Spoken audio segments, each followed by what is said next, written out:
आप देख रहे हैं SDM न्यूज़। मैं हूँ रियाज अंसारी। इस वक्त मैं महाराष्ट्र के ऐतिहासिक शहर औरंगाबाद से बात कर रहा हूँ और ये वीडियो मैं इसलिए बना रहा हूँ 2024 में पूरे देश में लोकसभा के चुनाव आने वाले हैं, इलेक्शन होने वाले हैं और हम देख रहे हैं कि अभी से किसी न किसी राज्य में या कहीं जाए चुनाव चल रहे हैं, वहाँ पर फिर एक बार धर्म की राजनीति, कुछ हिंदू मुस्लिम की राजनीति चल रही है। मुख्तलिफ़ किस्म के बयानात आ रहे हैं, सारी बात हो रही है। तो मेरा सीधे तौर पर संदेश जो हमारे देश के 25 करोड़ मुसलमान हमारे भाई हैं, उनके नाम मैं दे रहा हूँ कि आज़ादी को 75 साल हो गए और 75 सालों में मुसलमानों ने अलग अलग राज्यों में सेकुलरिज़म के नाम पर, सेकुलर पार्टियों के नाम पर, और उनकी जो निशानियां हुआ करती है, चुनावी निशानियां, वो अलग अलग जैसी भी थी, उसके नाम पे आपने वोट दिया, उनको सत्ता में लाया, कहीं राज्यों में लाया, अनेक बार जो है तो आपने केंद्र में लाया, सारी बात रही। और ये सेकुलर पार्टियों के जो लीडरान थे, इसमें बड़ी अक्सरियत एक ऐसी धोखेबाज मक्कारों का टोला था जो आज भी है, जो मुसलमानों के पास आके कहते हैं कि सेकुलरिज्म को बचाना है, भारत को बचाना है, अगर सेकुलरिज्म ख़त्म हो गया तो आए मुसलमानों जैसा मुसलमान इस देश के ख़त्म हो जाएंगे। एक खौफ दिलाया जाता है, एक डराया जाता है।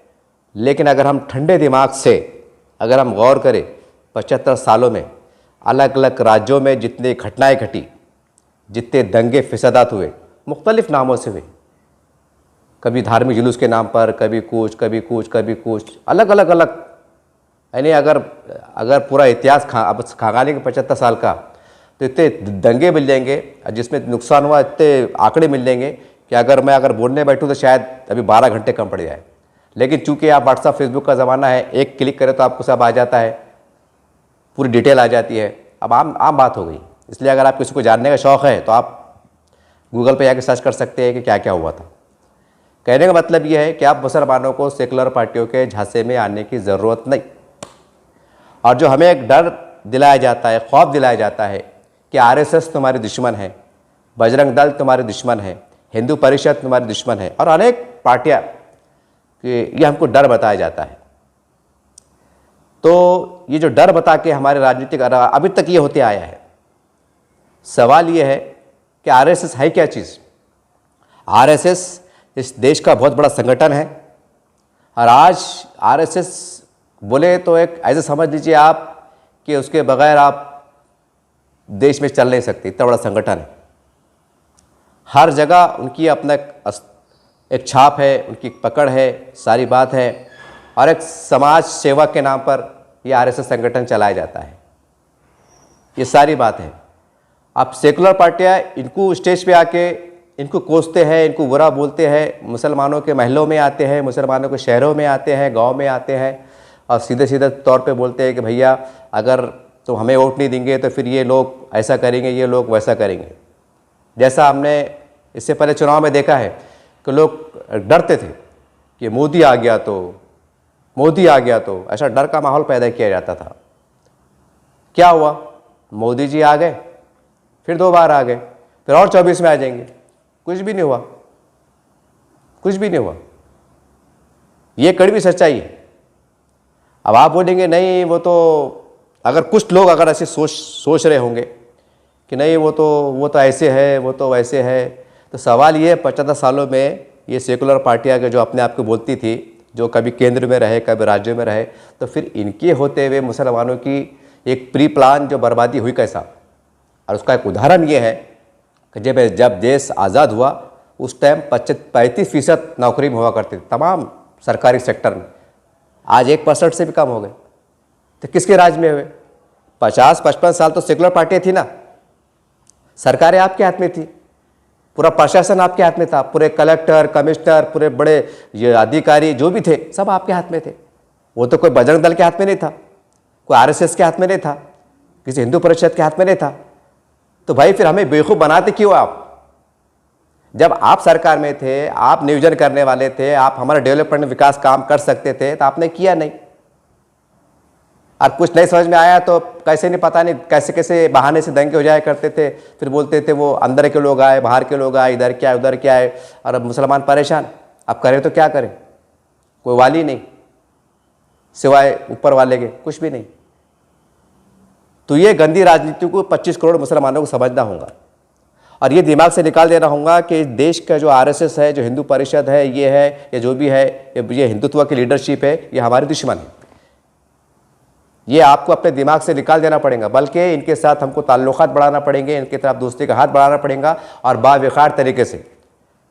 ऐसा नहीं कि खामोशी में कार्यालय में चले गए, रात के अंधेरे में आ गए, जैसा आते ना कुछ फेसबुक पे आ जाता है, अरे बोले रात के 2 बजे मिले, एक बैग ले लिए, ऐसा देखने में आता है, आरोप लगते हैं, सारी बात होती है। ऐसा नहीं, बावकार तरीके से हमारे जो देश के उलमा इकराम है, काबिल एहतराम, जो बड़ी लीडरशिप है, जो अपने आप को मुसलमानों को मसीहा कहती है, जैसा मुस्लिम पर्सनल बोर्ड है, सब जमातों का इलाक़ है, इन सब मुश्तरक तौर पे है। आप बेकार तरीके से जाइए, डायलॉग कीजिए, बात कीजिए, क्योंकि साहब टाइम लगेगा। आप बोलेंगे हम आज देंगे और हमारा काम हो जाएगा, ये नहीं होने वाला है।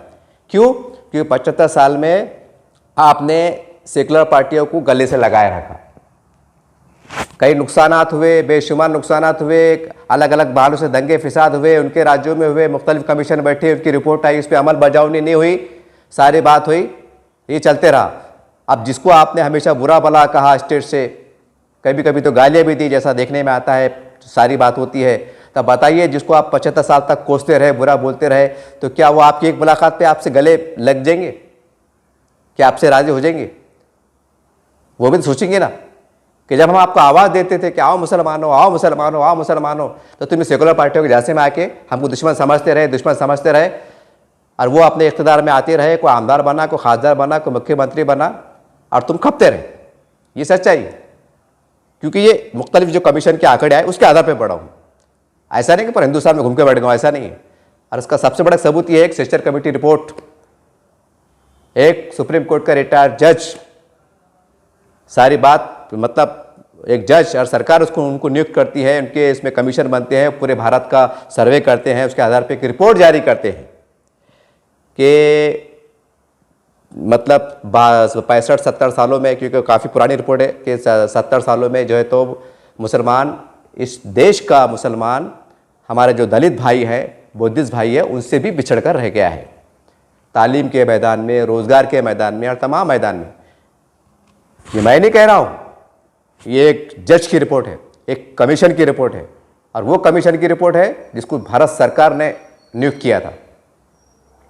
फिर अब क्या बचता है? अब क्या बचता है? एक कमीशन की रिपोर्ट आती है कि देश का मुसलमान दलितों से बिछड़ के रह गया है, और फिर हम आज जो है तो सेकुलर पार्टियों को जय जयकार कर रहे हैं। तो हम कब तक देश का मुसलमान गुमराही की तरफ जाते रहेंगे? कब तक? आज अगर मैं महाराष्ट्र से बात कर रहा हूं, अगर महाराष्ट्र में देख लिया जाए तो 35-40 साल तक सेकुलर पार्टियों ने महाराष्ट्र के मुसलमानों को ये बताते रहे कि शिवसेना आ जाएंगी, शिवसेना आ जाएंगी, बीजेपी आ जाएंगी, शिवसेना आ जाएंगी, ऐसा आपको डराते रहे। चाहे फिर वो लोकसभा का इलेक्शन हो, विधानसभा का इलेक्शन हो, या ग्राम पंचायत के इलेक्शन हो, या फिर महानगर पालिका इलेक्शन, हर चुनाव में आपको घेरा गया और मुसलमान बेचारा धोखे का शिकार होता गया। फिर आखिरी में क्या हुआ? 35-40 साल के बाद अचानक एक भूकंप आया और महा विकास आघाड़ी सरकार बनी, कांग्रेस, राष्ट्रवादी कांग्रेस और शिवसेना। अब मुसलमानों क्या बोले? नहीं, अब हमको बीजेपी को रोकना है। अब हमको अगर बीजेपी को रोकना है, बीजेपी आएंगी तो देश बर्बाद हो जाएगा, देश तबाह हो जाएगा, ये हो जाएगा, वो हो जाएगा, हमको ऐसा भाषणों में कहा जा रहा है। देश क्यों तबाह होगा भाई? मैं बहुत खुल के कह रहा हूं, क्योंकि एक संविधान ने अधिकार दिया है, उस अधिकार के अंतर्गत कह रहा हूं। अगर 25 करोड़ मुसलमानों को बाजू रख दिया जाए तो बाकी फिर जो भी 100 करोड़ लोग हैं वो कौन से धर्म समाज के हैं और वो क्यों मुसीबत में रहेंगे?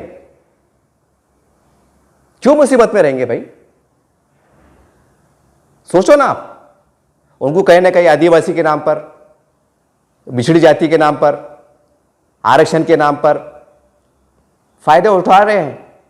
और आज जिसको हम एक बिछड़ी जाति कह सकते हैं या गरीब जाति कह सकते हैं या दलित जो भी कह सकते हैं, अगर आप उनका इतिहास उठा के देखो आप, तो पीछे झाड़ू बांधी जाती थी ताकि उनके पैर के निशान भी ना ज़मीन पे रहे। ऐसा उनके साथ अत्याचार हुआ, ये इतिहास में लिखा हुआ है। और कई हमारे पूर्वजों ने आंखों से देखा हुआ है कि आज बहुत सी जगहों पर उनको मंदिर में आने की अनुमति नहीं होती थी, या गांव से बाहर रखा जाता था और घर अपने शहर में आने की अनुमति नहीं होती थी। ऐसे कई तरह के थे। खैर मैं ज़्यादा उसमें नहीं जाना चाहूँगा कि वीडियो बड़ा हो जाएगा। तो कहने का मतलब ये, जिसको आप इतना वो समझते थे, इतना भेदभाव होता था, आज देखिए आज उनके समाज के लोग कलेक्टर, पूरे भारत में देखिए आप, कलेक्टर, पुलिस कमिश्नर, आमदार, खासदार पर और अपने राष्ट्रपति, उपराष्ट्रपति, कई राज्यपाल, देखो आप बड़े बड़े कमीशन पे बैठे हुए, बड़े बड़े फैक्ट्री, बड़े बड़े कारोबार के अंदर वो है, कई संस्था के चला रहे हैं, कई कॉलेज चल रहे हैं, कई स्कूल चल रहे हैं, कई बड़े बड़े बिजनेस चल रहे हैं। देखो आप, कोई ढकी छिपी बात नहीं है।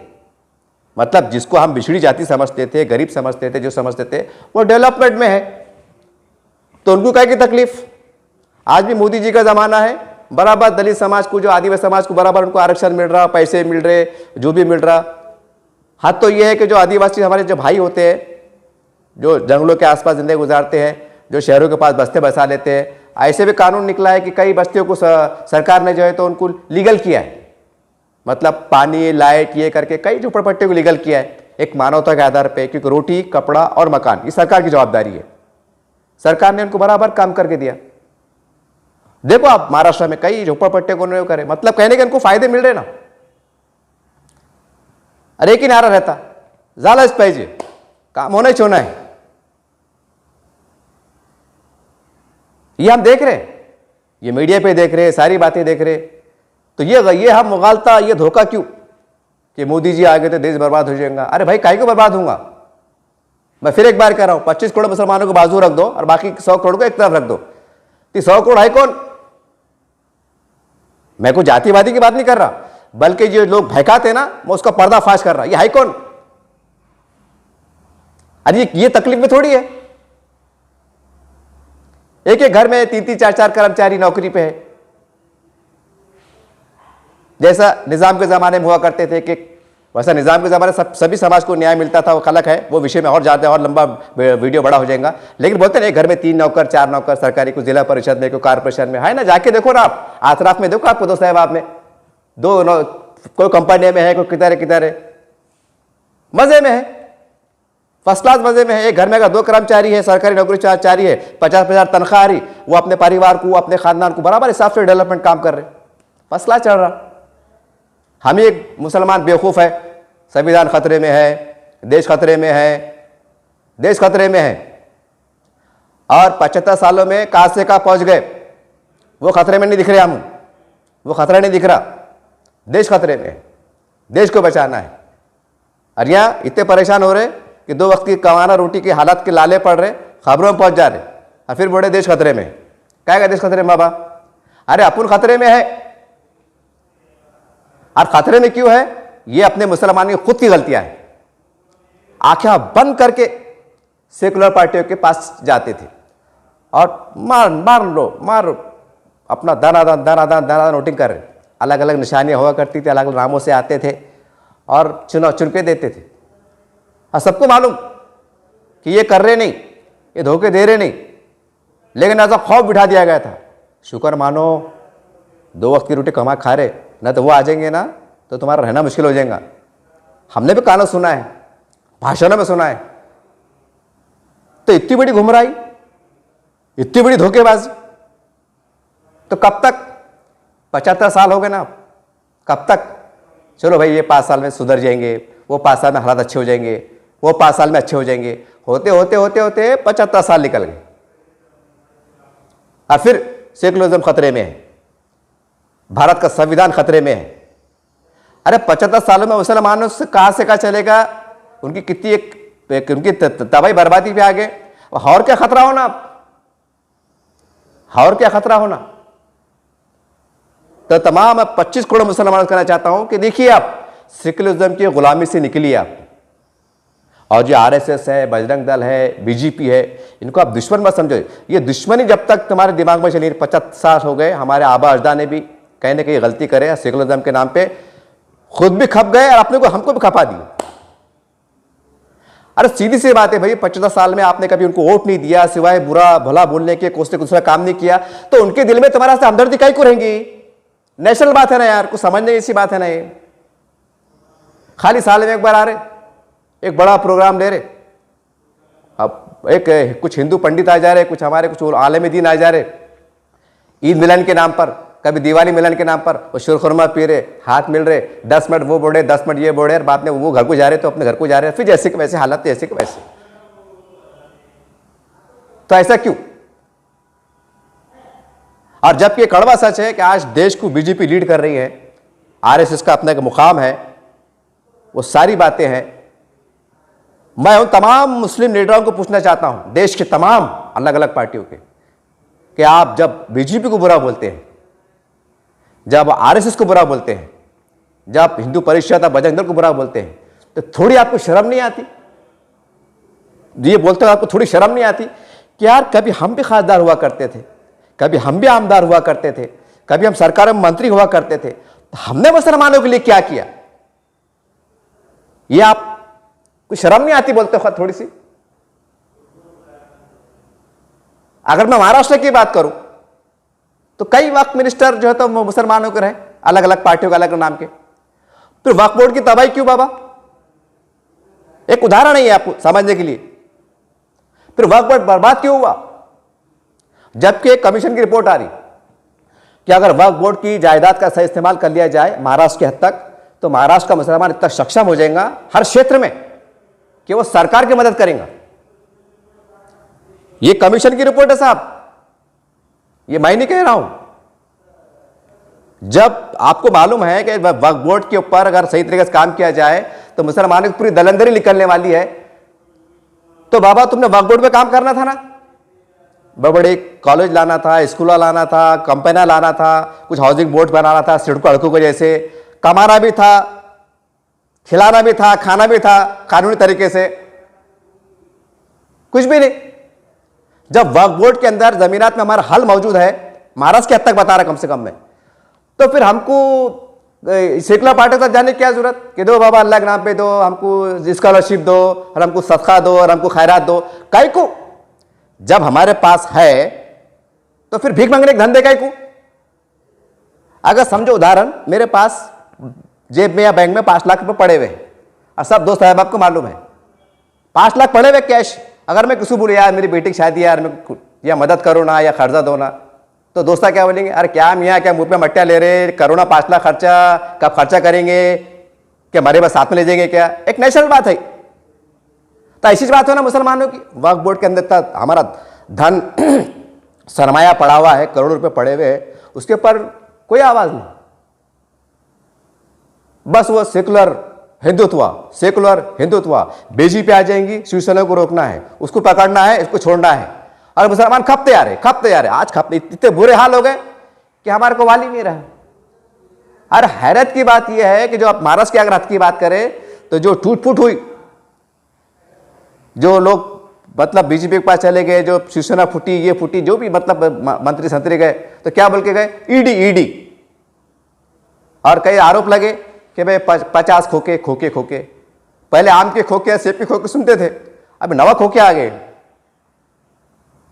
तो चले गए। यानी कि मतलब ये हुआ कि जनता आपको वोट चुन के देंगी, जनता आप पे विश्वास करेंगी, आपको मंत्री संतरी सरकार में लेंगी, कुछ उनको देंगी, और आप गलतियां करेंगे, जो भी है जैसा आरोप लग रहे हैं, फिर आप पार्टी छोड़ के चल जा रहे हैं अपने आप को बचाने के वास्ते, जैसा आरोप लग रहे हैं।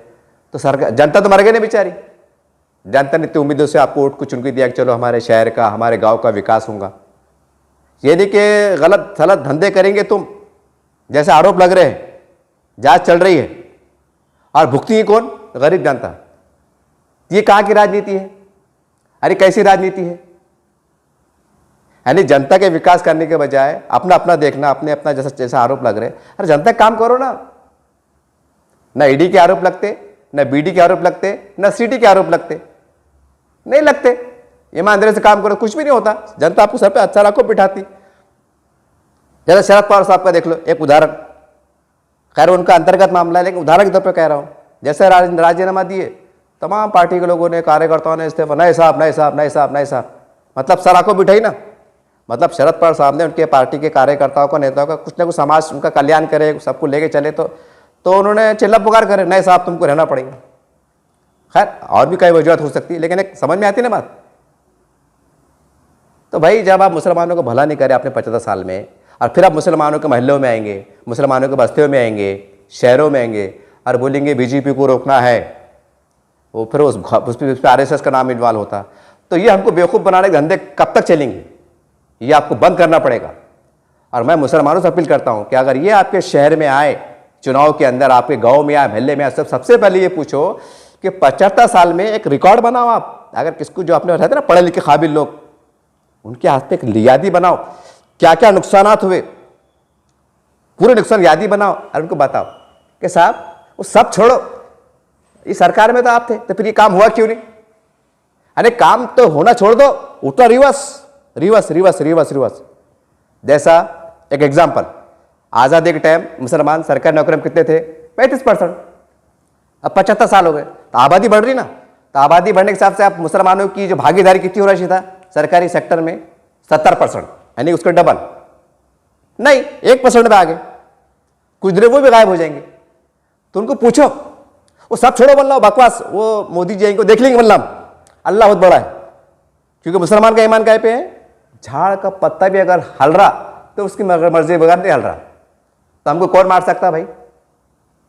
जिल्लत देने वाला वो, इज्जत देने वाला वो, मौत देने वाला वो। अगर गोली खा के मरना रस्से में लिखा हुआ है तो गोली खा के मर जाएंगे, अगर भूख प्यास से मरना है तो भूख प्यास से मर जाएंगे, और कुछ जिंदगी जेल में गुजारना है, और किस्मत में लिखा हुआ है, ऊपर वाले ने लिखा हुआ है, तो जाना पड़ेगा, वो छुपना नहीं है। लेकिन तुम हमको खपाने के धंधे कर रहे क्यों? उनको सेकुलर पार्टी लीडर को बताना, बोलना साहब ये क्या है, पहले इसका जवाब दो बोलना साहब, वो छोड़ो बोलना रफ और टफ में, वो सब छोड़ो बोलना साहब, इसका जवाब दो बोलना, और आप आपका ही को आए बोलना, और फिर बोले कि हम तुम्हारा विकास करेंगे और उनको देखेंगे, वो बीजेपी को देखेंगे। अरे काय को धंधे कर रहे बोलना भाई? अरे जब तुम मुख्यमंत्री थे, तुम सरकार में थे, तमाम प्रशासन तुम्हारे कंट्रोल में था, तमाम कलेक्टर कमिश्नर सब तुम्हारे कंट्रोल में था, एक जीआर निकालते, एक पास करते तो काम हो जाता, एक फोन करे तो काम हो जाता, ऐसे आप ताकत में थे। तो जब आपने काम नहीं करे, आप सब सत्ता हाथ से निकल गई, तब बोले कि नहीं मुसलमानों मुसलमानों। ये क्यों नहीं बोले कि हमारी गद्दी निकल गई, हमारे आमदारगी निकल गई, हमारी खासदारगी निकल गई, हमारा नगर सेवक निकल गया, ये जो भी पद रहते अलग अलग, ये बोलो ना अपने पद के वास्ते हमको क्या खपाने के धंधे कर रहे भाई? मत करो धंधे। बीजेपी कौन है? नौज बिल्ला खुदा है। आरएस रविंद्र कौन? खुदा है। कौन है?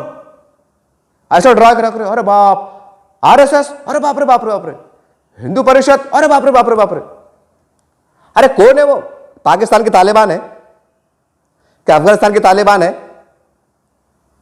क्या? मोहन भागवत साहब के मुल्ला उमर के कोई रिश्तेदारी है, कोई कनेक्शन है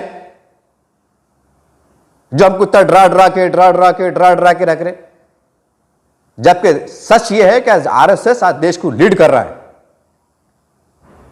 समाज को, देश को लेके चल रहा है, और वो आपको आवाज भी दे रहे हैं, आओ आओ हमारे पास। तो हमारे दिल में खौफ, अरे बाप ये हिंदू राष्ट्र की बात कर रहे, अरे बाप ये हिंदू राष्ट्र की बात कर रहे। तो बचा क्या देश में? अब बचा क्या? अगर छोटा सा उदाहरण दे दो, सेकुलरिज्म अगर पक्का एकदम साफ सुथरा 100% अगर सेकुलरिज्म अगर है, तो कई सरकारी कार्यालयों में जो देवी देवताओं की तस्वीर होती, नहीं होना चाहिए। मैं विरोध में नहीं है, हम आदर करते हैं, हर तमाम का धर्मों का आदर सम्मान करते हैं, लेकिन जब सेकुलरिज्म की बात चढ़ी तो फिर ये नहीं होना चाहिए। आज हो रहा है, तो फिर ये इसका क्या मतलब? आज भी कहीं अगर कोई रोड का काम, अगर रास्ते का काम होता है तो थोड़ा कुकू डालते हैं, थोड़ा अगरबत्ती लगाते हैं, नारियल फोड़ते हैं, तो ये क्या है? अब आप बोलेंगे पुरानी परंपरा है, तो है तो कुछ ना कुछ होगा ना। ये नारियल फोड़ने का मतलब क्या है? नारियल क्या है? कोई नई टेक्नोलॉजी का दौर है कि सैमसंग का मोबाइल है कि आइडिया का मोबाइल है क्या? ये एक धर्म का हिस्सा है ना, मान रहे ना? और सब उसको फॉलो कर रहे। तो जब आप फॉलो कर रहे हैं, जब आप दिख रहे हैं, जब दिल से मान रहे हैं, तो चुप चुप आके फिर स्टेज पे आके फिर गैर जरूरी बयानात कर रहे क्यों? हिंदू मुसलमानों के दरमियान में दरार डाल रहे क्यों? कड़वा सच है, देश का आज देश में 100 करोड़ हमारे जो हिंदू भाई मेजोरिटी में है, सरकारों में है, उनका अधिकार है और वो तुमको आवाज़ भी दे रहे। क्यों मिलके बैठ के बात करेंगे? आओ हमारे साथ चुनाव प्रचार में आओ, हमको वोट दो, हम तो खाने से खाना मिला के चलो, हम आपको भी संभालते, आपको भी साथ देते। आप जिंदगी में बाप जन्म में इनको डिंगे नहीं, सिवाय बुरा बोलने का काम करेंगे नहीं, और फिर बोलेंगे अरे यार बीजेपी वाले बदमाश, बीजेपी वाले बदमाश है। अरे बाबा, तो तुम्हारे महल्ले से वोट गिरे कितने? मेरे कई शिवसेना वालों से, बीजेपी वालों से अच्छे ताल्लुकात है, मैं नाम नहीं लूंगा, मैं खुल के बात करता हूं।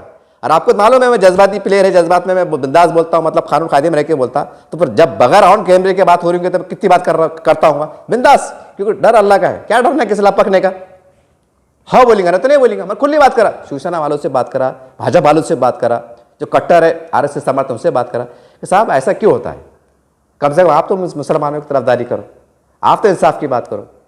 जब आप खुद बोलते हैं आपके स्टेट से कि सेकुलर पार्टियां जो है तो जातिवादी राजनीति कर रही, जो भी कर रही, तो फिर आप इंसाफ करो ना साहब।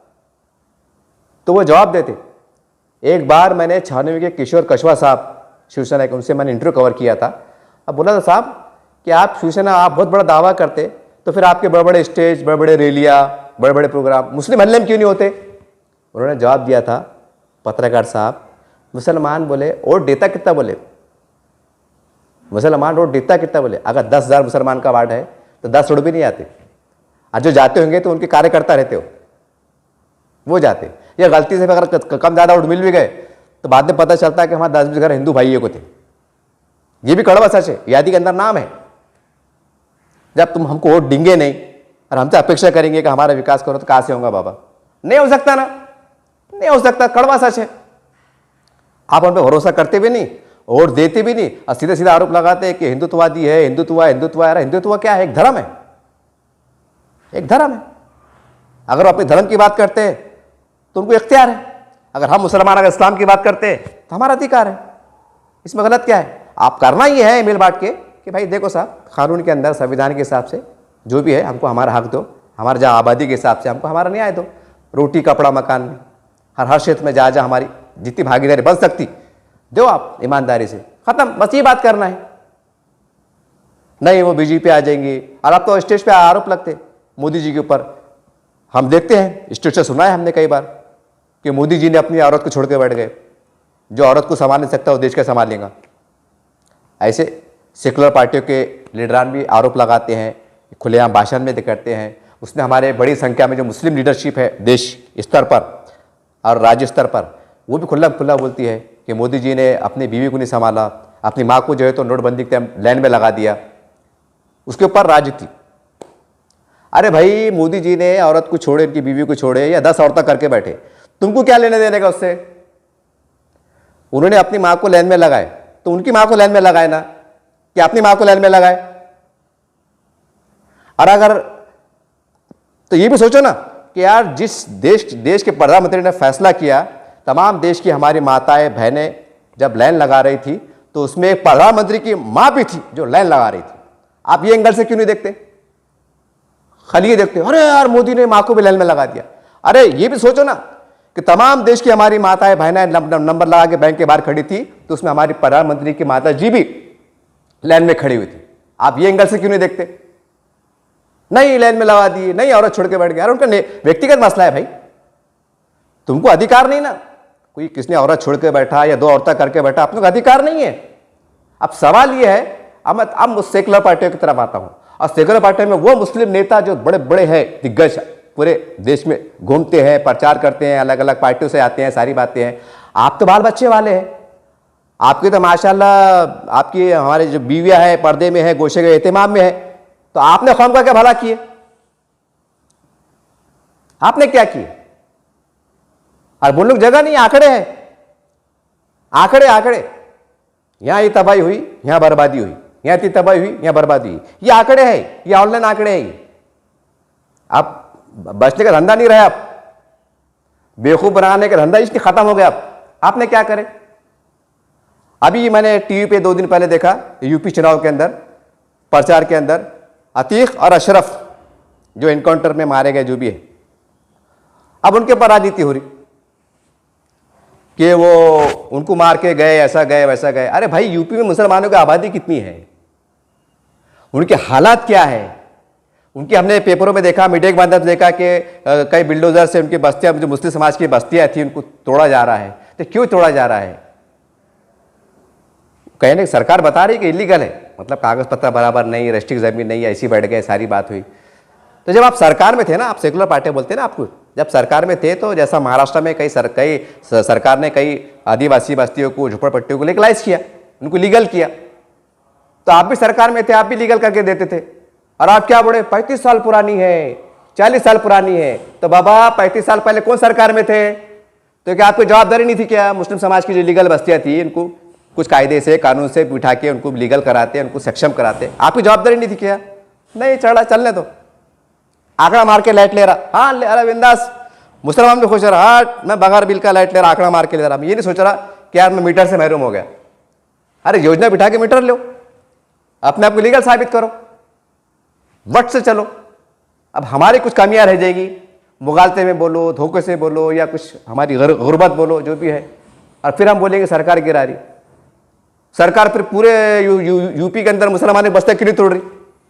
सवाल बड़ा कड़वा है साहब, मगर आपको समझना पड़ेगा क्यों नहीं तोड़ रही।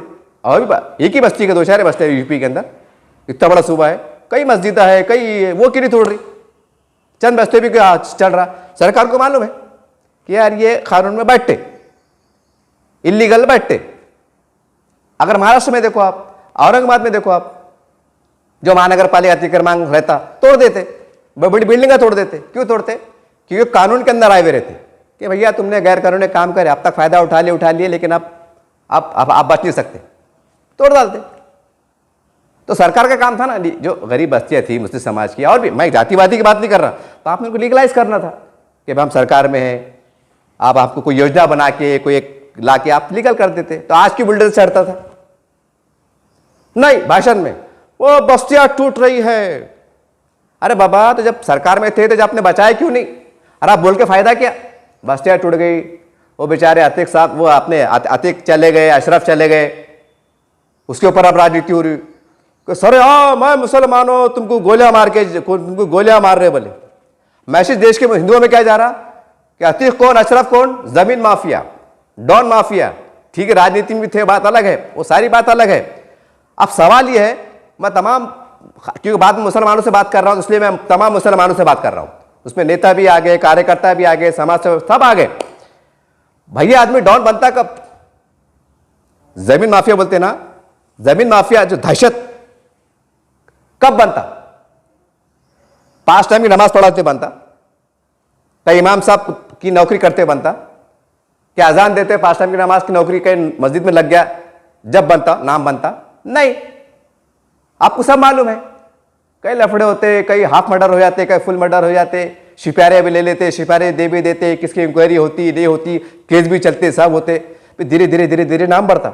जब लफ्ज माफिया बोल के जब आता, जब डॉन बोल के आता, तो जाहिर सी बात है उनके जो धंधे रहते, कारोबार रहते, वो इलीगल रहते, गैर कानूनी रहते, जब जाके वो माफिया बनते, डॉन बनते। कड़वी सच्चाई, चाहे कोई भी धर्म का आदमी रहो। तो फिर जो जिन्होंने खुद एक उनका एक बड़ी जिंदगी का हिस्सा, मतलब जुराइम में, इसमें चले गए। अब ठीक है, ऊपर वाले का फैसला था, एक मुसलमान के हिस्से हम ये बोलेंगे कि भाई उनकी किस्मत में ये था कि कनपट्टी में गोली पड़ेंगे और मर जाएंगे, मर गए, ये ऊपर वाले का फैसला है, उसको कुछ भी नहीं कर सकते। तो उसके ऊपर राजनीति क्यों? मुसलमान खाली 2 ही शख्स है क्या राजनीति के वास्ते यूपी में, उत्तर प्रदेश में? और कोई मुसलमानों की समस्या नहीं है क्या? खबरस्तानों की समस्या है, मस्जिदों की समस्या है, वहां के वक्फ बोर्ड की समस्या है, बेरोजगारी की समस्या है। वो आवाज उठाओ ना कि फला जिले में इतनी बेरोजगारी फैली हुई है, यहाँ इतने बेघर मुसलमान हैं, यहाँ घर की योजना नहीं है, पानी की योजना नहीं है, मुसलमान के बस्तियों में लाइट नहीं है। एक पॉजिटिव बात करो ना, पॉजिटिव। क्योंकि जब अतीक और अशरफ का नाम आ रहा, तो जब मुस्लिम जो देश के जो हमारे जो बड़ी मेजोरिटी हिंदू भाई है, वो बड़े यार बड़ी बड़ी मुस्लिम लीडरशिप का नाम ले रही, तो उनके दिल में डारा ना कि यार ये तो गुंडागर्दी की हिमायत कर रहे। खुल्ला मेरे खुद का ही दोस्त है हिंदू, शिवसेना भाजपा के, बोलते हैं मेरे को अंतर साहब क्या है, बोले यार ये कोई अच्छे आदमी का नाम लेना, बोले यार विकास की बात करो, ठीक है, उसको मारा गया, उस पर कमीशन बैठा, उसकी जांच बैठी, उसकी जांच चल रही, जांच सामने आ जाएगी, सजा मिलेगी नहीं मिलेगी क्या होगा बात की बात है। कानून अपना काम कर रहा ना। तो जब कानून जहाँ काम कर रहा, जहाँ पर लोग कोर्ट में रुजू हो गए, उनके ऊपर कमीशन बैठा, जांच चल रही, तो करन दो ना जांच, करन दो। अपने दूसरा मैदान खुला है ना। गरीबों के मसाइल है, स्कूल के मसाइल है, कॉलेज के मसाइल है, मदरसों के मसाइल है, वो डेवलपमेंट की बात है, उसकी बात करो। अब तुम ये बात करेंगे तो फिर उनके दिमाग फटकेंगे, अरे यार साला यार ये ऐसा कैसा, ये ऐसा कैसा, इसका मतलब इनकी, और फिर टाले बज रही, फिर आरएसएस को बुरा बोला जा रहा, इनको बुरा बोला जा रहा, उनको बुरा बोला जा रहा, टाले बज रही, टाले बज रही। अरे बाबा, जब आप आरएसएस को बुरा बोल रहे, बजरंग दल को बुरा बोल रहे, और मुस्लिम समाज की बड़ी संख्या जो जुलूस, जो धरने में आई हुई है, मतलब जो जलसे में आई हुई है, आप टाले बजा रहे और नारे भर रहे, जो भी नारे भरते आप, नारे भर रहे, वो पूरा देश देख रहा। तो उनको समझ में आता ना कि यार मुसलमानों की मानसिकता क्या है, उनकी सोच क्या है, विचार क्या है। नफरत नहीं बढ़ेंगी, फिर दूरियां नहीं बढ़ेंगी, कि डायरेक्ट ऐसा चल रहा है कि देश के अंदर कोई भी आ रहा, मैं आरएसएस का तलवार लिया मार दिया, गोली लिया मार दिया, ऐसा इतना नंगा राज चल रहा, इतना खुला मतलब गुंडा राज चल रहा नहीं। अगर कहीं कुछ दंगे भी हुए होंगे, कुछ फिसादात भी होंगे, आरोप लगते कि भाई, आरोप लगते कि उन्होंने करे इन्होंने करे, तो फिर आप तो सरकार में थे, आपने करे क्यों नहीं। मैं तमाम मुसलमानों से पूछना चाहता हूं, जब भी भारत में, हिंदुस्तान में, जहाँ कोने कोने में अगर आए, उन्होंने उनको बुरा भला बोले, तो उनको 75 साल का आंकड़ा बताओ, और अपने अपने राज्य के हिसाब से जो भी आपकी जो है हालात, उसके अंतर्गत उसके हिसाब से बात करो। अगर महाराष्ट्र में आए तो बोला आप तो सरकार में थे, वागबड़ क्यों तबाह हुआ, क्यों बर्बाद हुआ, खबरस्ताना क्यों बर्बाद हुए। और बड़ा एक तुर्रा खास बात, तमाम अगर महाराष्ट्र में देखे तो खबरस्तानों की दीवार बन रही, वाल बन रही, कई ईदगाह का मतलब वो हो रहा, ज्यादातर सुनने में फखर से बोलते कि भाई ये काम हुआ। अरे भाई जिंदगी हुआ क्या, खबरस्तान की दीवार टूट गई, लेकिन जिंदे जो परेशान है बाल बच्चे, उनका क्या। और महाराष्ट्र की अगर बात करूं तो सीधा सीधा बोलना है कि वागबोड़ तबाह बर्बाद क्यों हुआ, क्यों हुआ तबाह बर्बाद, जबकि उसके अंदर पूरे महाराष्ट्र के मुसलमानों का डेवलपमेंट छुपा हुआ है। कब तक बेवकूफ बनेंगे, मोदी आ गया तो ऐसा हो जाएगा, बीजेपी आ गई तो ऐसा हो जाएगा, कब तक। तो आज वक्त आ गया है कि मुसलमान, आरएसएस, बीजेपी, शिवसेना जो भी है, इनको दुश्मन समझना छोड़ दे आप। सबसे पहले तो ये हमारी सबसे बड़ी कमजोरी रही, ये हमारी सबसे बड़ी गलती रही। आज सेंट्रल में है, 24 में और बहुमत से आ जाएंगे, महाराष्ट्र में आ नहीं है। अब आप बोलेंगे यार पत्रकार पागल तो नहीं होगा, ऐसे कैसा बोला। नहीं साहब, मैं साफ अल्फाज से पढ़ा हूं, कोई ढकी छुपी बात नहीं कर रहा हूं। 25 करोड़ मुसलमानों को बाजू रख दो आप, बचते क्या 100 करोड़ ही है, कोई तकलीफ में नहीं है। ये गलत फहमी है, ये गलत फहमी है। सबके धंधे कारोबार सब सट है। देखो आप अतराफ में देखो, कम से कम जिले में तो देखो, समझ में आता ना कितने डेवलपमेंट में चल रहे, उनके नेता ईमानदारी से काम कर रहे, उनके जो नेता रहते जिसको हम बुरा बोलते, ये पार्टी का है वो पार्टी का है, पता नहीं और क्या क्या बोलते हैं, लेकिन वो अपने समाज का लिए जो भी है पूरी ईमानदारी से नेतृत्व कर रहे, डंकी की चोट पे कर रहे, डेवलपमेंट हो रहा। अगर मैं औरंगाबाद की बात करूं तो औरंगाबाद में आपने कई बार सुना होगा समाचार पत्रों के जरिए से, मीडिया के जरिए से, कि मुस्लिम बहुमूल्य इलाकों में 8 दिन के बाद पानी आ रहा, और कई जो हमारे हिंदू बेल्ट है वहां पर 3 दिन के बाद पानी आ रहा। ये आपने सुने होंगे, देखो मैंने भी सुना होगा, हम भी तो मीडिया वाले हैं, सुने होंगे आपने। दिमाग काम नहीं करता आपका। वहां जो 3 दिन के बाद पानी आ रहा, तो कैसे आ रहा, लीडरशिप, नुमाइंदगी, जा रहे निवेदन दे रहे, जा रहे निवेदन दे रहे, फोटो आ रही, आ रहे जा रहे निवेदन दे रहे, बस निवेदन देते रहो, कागजों की रद्दी बढ़ाते रहो, टाइम पास करते रहो, होना जाना कुछ भी नहीं है। और वहाँ फर्स्ट क्लास कोई निवेदन नहीं, सिर्फ फोन, हाँ भाऊ आपण कुठे आहे, असा असा आहे, बरं हो गया का, कड़वा सच है। और कानून के अंदर ना ऐसा इलीगल नहीं, तो कानून तो उनके भी लिए है, तो कानून तुम्हारे लिए भी है। तो फिर एक कानून से उनका काम हो जाता है, कानून तुम्हारा काम क्यों नहीं होता बाबा, क्यों नहीं होता, सवाल है ना। और फिर और कई बार आपने भी सुने होंगे, हमने खुद सुने, नहीं वो सरकारी डिपार्टमेंट में भी है ना, बोले बड़े बड़े अधिकारी आरएसएस माइंड के, आरोप लगते आरएसएस माइंड के। अरे बाबा, वो आरएसएस माइंड के है तो क्या वो एक आतंकवादी है कि देशद्रोही है? अरे आपको समझना पड़ेगा, आरएसएस एक सामाजिक संगठन है जो देश को लेकर चल रहा है, जो देश की अखंडता की सुरक्षा के लिए रात दिन काम कर रहा है। सेकुलर पार्टी के लीडर की तरह नहीं, और सेकुलर पार्टी में वो मुस्लिम नेताओं की तरह नहीं जो खाली बोल बचन, बस भाषण।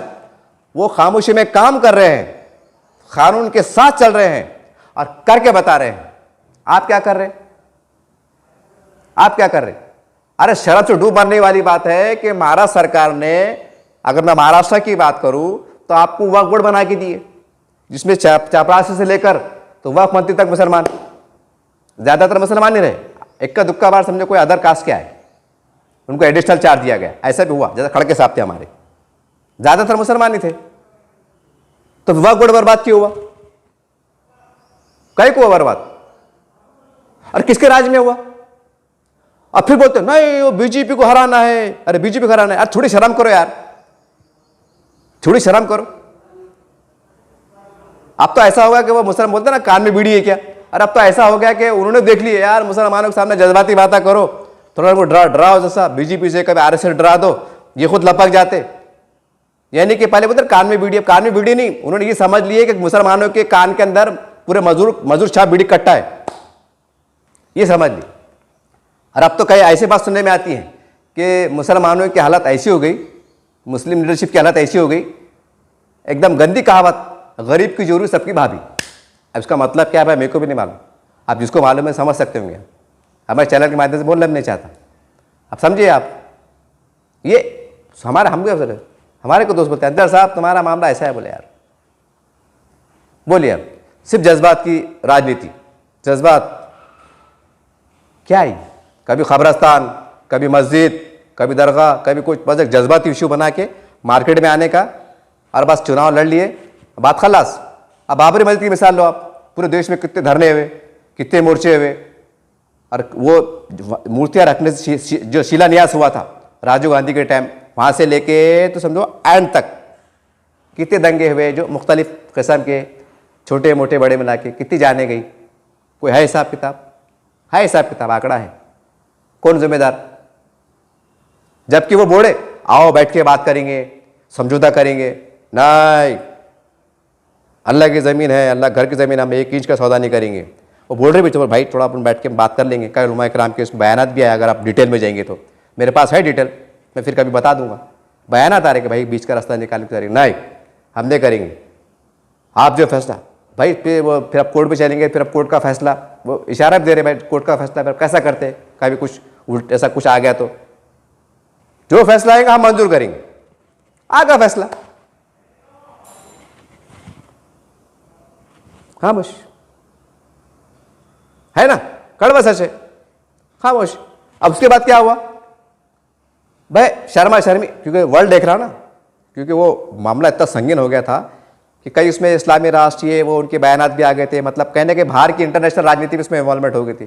तो फिर अब वो कैसा करते, तो फिर एक बाबरी मस्जिद की जगह एक दूसरी वहाँ करीब में कोई गांव है, वहाँ पर एक ज़मीन बना के दी थी, मतलब ज़मीन अलॉटमेंट कर दी कि भाई यहाँ पर एक बड़ी मस्जिद बनेगी, यहाँ कॉलेज चलेगा, यहाँ लाइब्रेरी रहेंगी, यहाँ हॉस्पिटल भी चलेगा, वहाँ पर विकास के मतलब ऐसा एक अच्छे बनेंगे। उसका बाज़ाब्ता अखबारात में उसका मॉडल आया, मस्जिद की फ़ोटो आई, कैसी बनेगी, मतलब नक्शा आता ना, नक्शा जैसा औरंगाबाद की बात करो, हज का नक्शा कैसा आता पेपर में आता था, ऐसा आया, सब आया।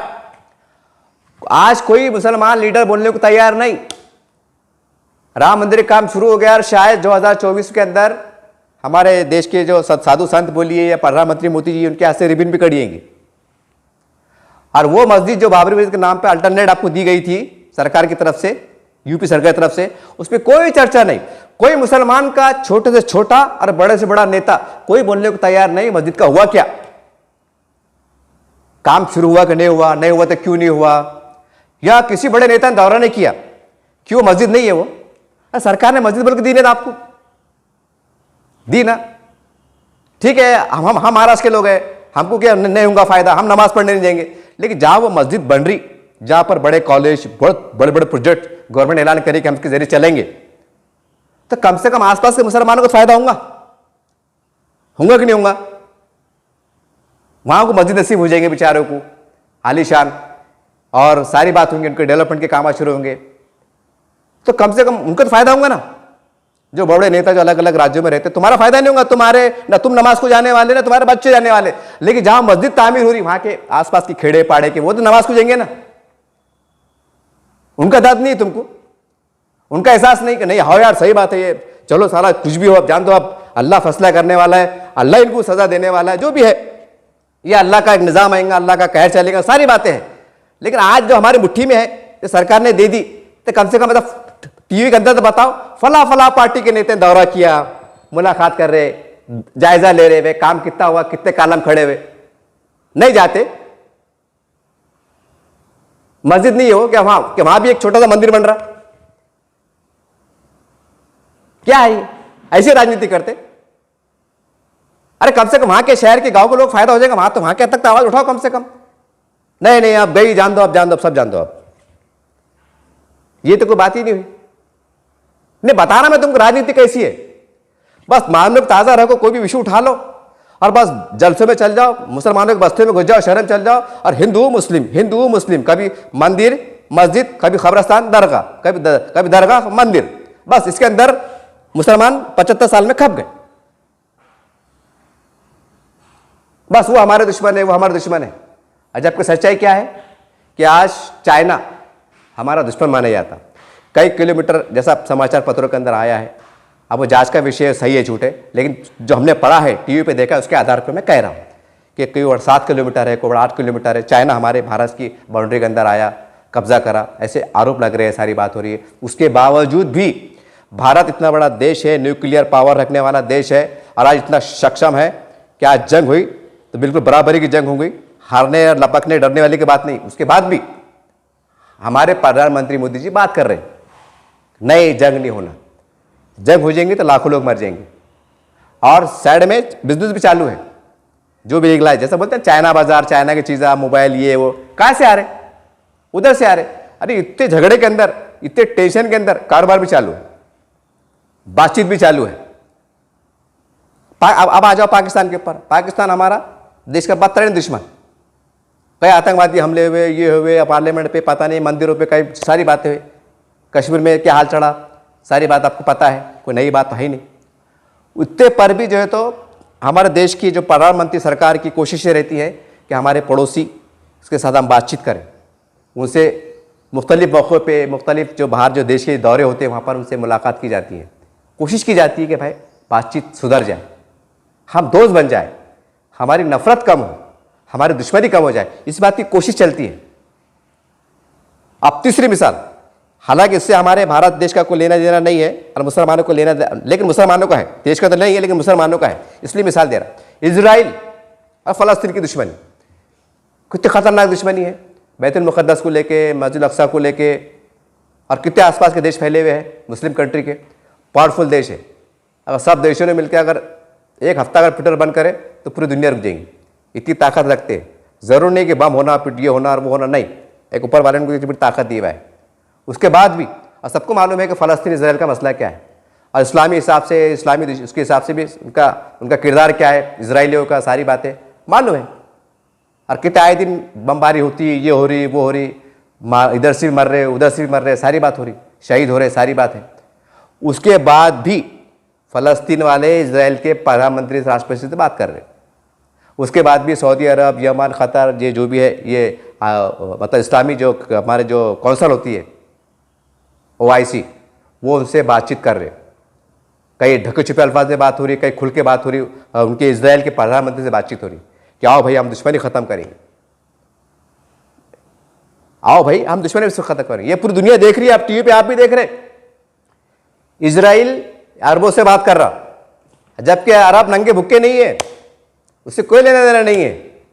इतनी ताकत रखते हैं, अगर माल के हिसाब से 10 बार खरीद डालेंगे उसको, ये कड़वा सच है। उसके बाद भी नहीं, एक देश है, सारी बात है, अमेरिका पीछे है, सारी जो भी है राजनीति है, सारी बातें उस मतलब हिकमत से बोलो, समझदारी से बोलो, लपक के बोलो, डर के बोलो, जो भी है बोलो, या उनकी कमजोरी बोलो, जो भी है, बातचीत टेबल पे आके बात कर रहे हैं। पूरी दुनिया देख रही कि भारत के 25 करोड़ मुसलमान नहीं देख रहे कि इजराइल के अरब देशों से कुछ बातचीत हो रही, दोस्ती की बात चढ़ी। तो भैया फिर इसी तरह से हमारे जो भारत देश के अंदर आरएसएस है, बांग्लादेश बजरंग दल है, हिंदू परिषद है, ये अपने आप में ताकत रखते, ये आपको मालूम है कि ये राजनीति के अंदर अपना वजन रखते, तो फिर हम इनसे क्यों बात नहीं कर रहे? हम इनसे क्यों बात नहीं कर रहे? नहीं आरएसएस से भागो, नहीं बीजेपी भागो। अरे वो देश के प्रधानमंत्री बन रहे, राज्यों के मुख्यमंत्री बन रहे, वो आमदार बन रहे, खासदार बन रहे, नको नको नको नको नको, ये तो हद होगी। आप अरे बात करो ना। अगर हम इस्लाम का अगर मुताला करें, नबी करीम सल्लल्लाहु अलैहि वसल्लम की उनकी ज़िंदगी का मुताला करें, क्या उन्होंने यहूदियों की सज़ा से मुआहदे नहीं करे, जंग नहीं करे, सुलह नहीं करे? पढ़ो आप। अगर मैं वो बताते बैठूंगा तो 2 घंटे निकल लेंगे। पढ़ो आप और डायरेक्ट बात करें, यहूदियों के बड़े सरदार हो, डायरेक्ट मुआहदे होते थे, डायरेक्ट देखो आप। उस पर अमल बजावनी भी हुई, अमल भी। उन्होंने ये नहीं बोले नए नए अब तुम तो इस्लाम के दुश्मन है, हम तुमसे बातें नहीं करते, ऐसा नहीं हुआ। मुआहदे करें, जो भी हुआ उनके वक्त हालात के हिसाब से। तो फिर इसी तरह से हम हिंदुस्तान में आरएसएस है, इनसे हमसे बात क्यों नहीं कर सकते, जबकि ये सारी बात है, एक असर ताकत रखते। खुल के बात करो ना, पत्रकार परिषद लो, हमारे बड़े बड़े काबिल एहतराम और बैठे, बड़े बड़े लीडरशिप बैठे, बात करे और उनको बोलो भैया संविधान में सब लिखा हुआ है। अगर संविधान के हिसाब से अगर ईमानदारी से इंसाफ दे रहे ना, तो हमको ज़्यादा होना भी नहीं। तो कुछ बात करो, 17-18 हमारे मसाइल है, चाहे यूपी हो, बिहार हो, महाराष्ट्र हो, कलकत्ता हो, बंगाल हो, कहीं भी हो, हम आपको सपोर्ट करते हैं, आपको वोट देते हैं। आप अगर सरकार में कम पड़ रहे तो हमारे खासदार आपको टाइट करेंगे, आमदार आपको साइड करेंगे, आपको सरकार बनाने में मदद करेंगे। ये हमारे मसाइल है, हमारे मसाइल काम करो। खत्म होगी बात। आपको क्या करने का? क्या उनको समर्थन देने से, बातचीत करने से वो बोलेगा नहीं नहीं 5 टाइम नमाज पढ़ रहे ना, एक टाइम मंदिर में भी आओ, ऐसा बोल रहे क्या हो? नहीं। अरे दोस्ती होंगी, खुरबतदारी होंगी, तो उनको भी क्या चाहिए? ससा, कुर्सी और वोट और अल-ऐलान बोलते। सेकुलर पार्टी के लीडर खुद बोलते हैं कि ये इनको धर्म से प्यार नहीं है, आरोप लगाते, इनको खाली कुर्सी से प्यार है, पैसों से प्यार है और अपने इख्तियार से प्यार है, आरोप लगाते। अरे भैया, तो अगर अपन इनको इज्जत के साथ कुर्सी बिठा देंगे कि भैया आप हमारे बड़े भाई, हम आपके छोटे भाई, चलन दो चक्री मिल बांट के, ना झगड़े होंगे, ना टंटे होंगे, ना दंगे, ना फिसाद होंगे, ना आरोप लगेंगे, ना हमारे साथ नाइंसाफी होंगी, चलन दो चक्री। 950 साल जब पहले जो बादशाह मुगल आए थे भारत के अंदर, आक्रमण हुआ था, जो भी छोड़ दो, वो बात की विषय है। आए, धीरे धीरे उनकी नस्लें यहाँ पर बसी, किसी ने लाल किला बनाया, किसी ने मकबरा बनाया, सारी बात हुई। मतलब यह कि भारतवासी बन गए। तो वो यहाँ भारत से आए, 950 साल, कम बेश 1000 साल हुकूमत करे। तो यहाँ के समाज ने सारा को बिठाया ना आपको? क्या आप मेजोरिटी में थे? नहीं थे। आपको सारा को बिठाइए, आइए मिलजुल के, हिंदू मुस्लिम सिख ईसाई सब ने एकदम राजपाट करे, सबको अपना अपना, किसको राजा बना, कोई हिंदू राजा बना, कोई सिख बना, कोई राजपूत बना, कोई मराठा बना, सबको साथ मिलजुल के फैसला था अपना। लड़ाइयाँ भी हुई, मिलके भी चले और सबका फैसला चला। दे बाहर के लोग आगे ने 750 साल 900 साल हुकूमत करे, उन्होंने आपको समर्थन दिया, सर आपको बिठाया। अब लोकशाही माध्यम से, ये कड़वा सच है साहब, मेजोरिटी में वो है, आज वो चाहते हैं कि हमारी कोई सरकार बने, हमारे नजरिए की हुकूमत बने, तो बना दो ना, क्या फर्क पड़ता है? हमको खुल के बात करो ना साहब, हमको कोई मतलब नहीं आ रहा। क्योंकि 75 साल में हमने इतने गुए खा गए, इतने धोखे खा गए, इतने बड़े बड़े नुकसानात हो गए, हमारी कई बेटियों की आबरू रिजी हो गई, लूट गई, बर्बाद हो गए, हमारे कई सैकड़ों बच्चे यतीम हो गए। हाँ, तो अब क्या आया सेकुलरिज्म, नकली सेकुलरिज्म को लेके? चलो आपसे बात करते हैं, हम आप ताकत में आपसे बात करते हो, रूबरू बैठ के बात करते हैं, बताइए हमारे मसाइल है, हम आपके साथ चलते हैं, आपके स्टेज पे आपके लिए प्रचार करेंगे, आपको वोट देंगे, आपको वोट दिलाएंगे, हमारे साथ इंसाफ से बात करो ना, माहौल क्रिएट करो।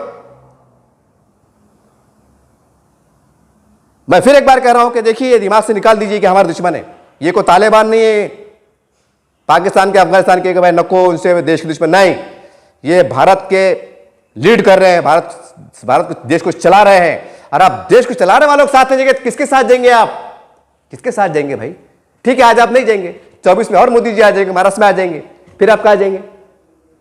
फिर कहाँ जाएंगे? आप बोलते हैं हिंदू राष्ट्र की जो बात करते, हम सुनते हैं, सारी बात होती है। चलिए कल हिंदू राष्ट्र बन गया, एक मेजोरिटी ने तयशुदा प्रोग्राम करी कि नहीं हिंदू राष्ट्र बनना ही बनना है, मोदी है तो क्या बात है, मोदी है तो मुमकिन है, ठीक है, क्योंकि कश्मीर से 70 हटाए, 35 से हटाए, और जो फैसला आया, जिस तरीके से जो बाबरी मस्जिद के मसाइल को लेकर जो मामला चला, जो भी हुआ वो आपको पता है, आप समझ जाइए शॉर्टकट में, जिस तरीके से देश आगे चल रहा है, आपको समझ में नहीं आ रहा? कल को हो जाएगा।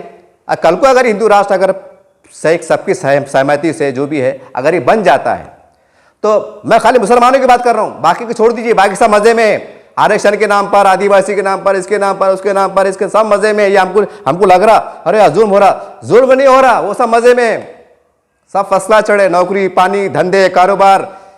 आप कोई मंडलों में जाके देखो, अगर 10 मुसलमानों को लोन मिल रहा तो 90 किसको मिल रहा, 50-50 के लोन किसको मिल रहे। मैं जाति की बात नहीं बात कर रहा, मैं आपको बताना ही चाह रहा कि सब मजे में है, खाली मसला हमारा है। तब करते क्या? तो ये आपको सोचना पड़ेगा, ये आपको बहुत सोचना पड़ेगा, उनसे बातचीत करना पड़ेगी। और कल को जैसा मैंने कहा हिंदू राष्ट्र हो जाएगा, अगर हिंदू राष्ट्र बन गया, डिक्लेयर होगा, सब हो गया, तो अब देश के 25 करोड़ मुसलमान क्या करेंगे? पाकिस्तान चल जाते आप, कि बांग्लादेश चल जाते, कि चाइना चल जाते, कहाँ जाएंगे आप? कि श्रीलंका चल जाते, कि ईरान अफगानिस्तान चल जाते, कहाँ जाएंगे? कहीं जाएंगे नहीं।